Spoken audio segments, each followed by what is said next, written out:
Chapter 7. At the Old Inn. Pongo had no difficulty in taking the right road out of London, for he and Mr. Dodie had done much motoring in their bachelor days and often driven to Suffolk. Mile after mile the two dogs ran through the deserted streets as the December night grew colder. At last London was left behind, and, just before dawn, they reached a village in Epping Forest where they hoped to spend the day. They decided they must always travel by night and rest during daylight, for they felt sure Mr. Dodie would advertise their loss and the police would be on the lookout for them. There was far less chance of their being seen and caught by night. They barely entered the sleeping village when they heard a quiet bark. The next moment, a burly golden retriever was greeting them. "Pongo and Mrs. Pongo, I presume all arrangements were made for you by late Twilight Barker. Please follow me." He led them to an old gabled inn and then under an archway to a cobbled yard. "Please drink here at my own bowl," he said. "Food awaits you in your sleeping quarters, but water could not be arranged, for no dog could carry a full water bowl."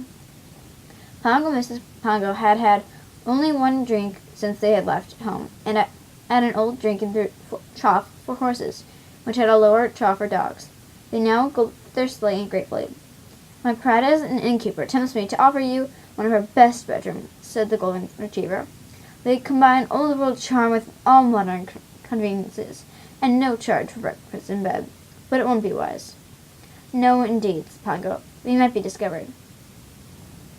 "Exactly. We are putting you in the safest place any of us could think of.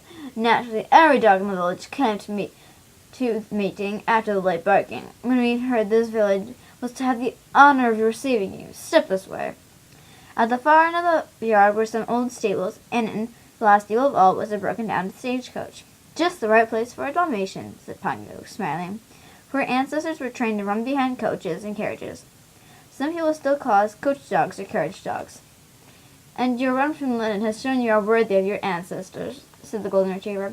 "When I was a pup, we sometimes took this old coach out for the school picnic, but no one has bothered with it for years now. You should be quite safe, and some dogs will always be on guard. In case of sudden alarm, you can go out by the back door of the stable and escape across the fields."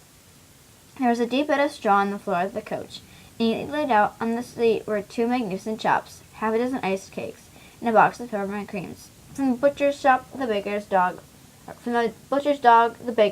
and the dog at the sweet shop," said the retriever. "I shall arrange your dinner. Will steak be satisfactory?"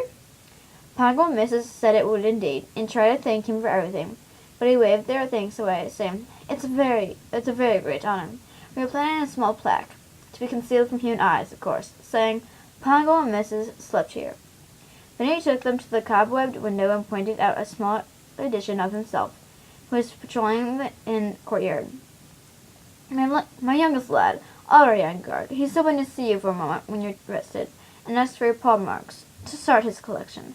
A small guard of honor will see you out of the village, but I shan't let them waste too much of your time. Good night. Well, it's really good morning. Pleasant dreams." As soon as he had gone, Pongo and Mrs. ate ravenously. "But perhaps we should not eat too heavily before going to sleep," said Pongo. So they left a couple of peppermint creams. Mrs. later ate them in her sleep.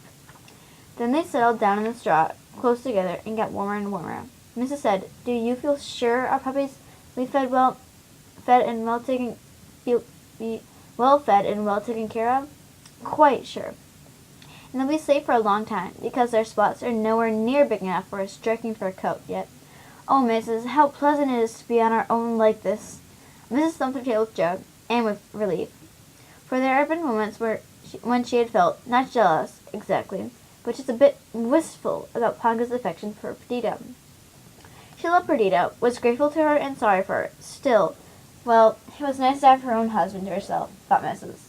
But she made herself say, "Poor Perdita, no husband, no puppies. We must never let her feel we want to be on our own." "I do hope she can comfort the dearlies," said Pongo. "She will wash them," said Mrs., and fell asleep. How gloriously they slept! It was their first really deep sleep since the loss of the puppies. Even the twilight barking did not disturb them. It brought good news, which the retriever told them when he woke them, as soon as it was dark. All was with the pups, and Lucky sent a message that they were getting more food than they could eat. This gave Pongo and Mrs. a wonderful appetite for the steaks that were waiting for them. While they ate, they chatted to the retriever and his wife and their family, who lived at various houses in the village. And the retriever told Pongo how to reach the village where the next day was to be spent. This had been arranged for the twilight barking. The steaks were finished, and a nice piece of cheese was going down well with the corgi when the corgi from the post office arrived with an evening paper in her mouth. Mr. Dearly had put in the largest advertisement yet, with a photo of Pongo Misses, taken during the joint honeymoon. Pongo's heart sank, for he felt the route planned for them was no longer safe, and led through many villages, where even by night they might be noticed, unless they waited till all humans had gone to bed, which would waste too much time.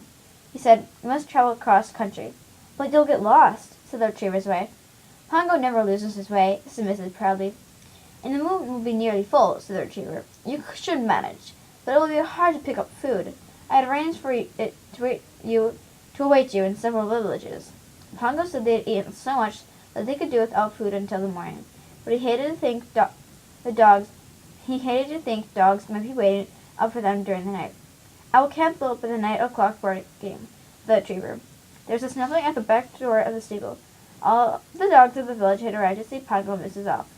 "We should start at once," said Pongo. "Where's the young friend who wants paw marks?" The retriever's youngest lad stepped forward shyly, carrying an old menu. Miss Pongo and Mrs. put their photographs on the back of it for him, then thanked the retriever and his family for all they had done. Outside, the two rows of dogs were ready to cheer, but no human ear could have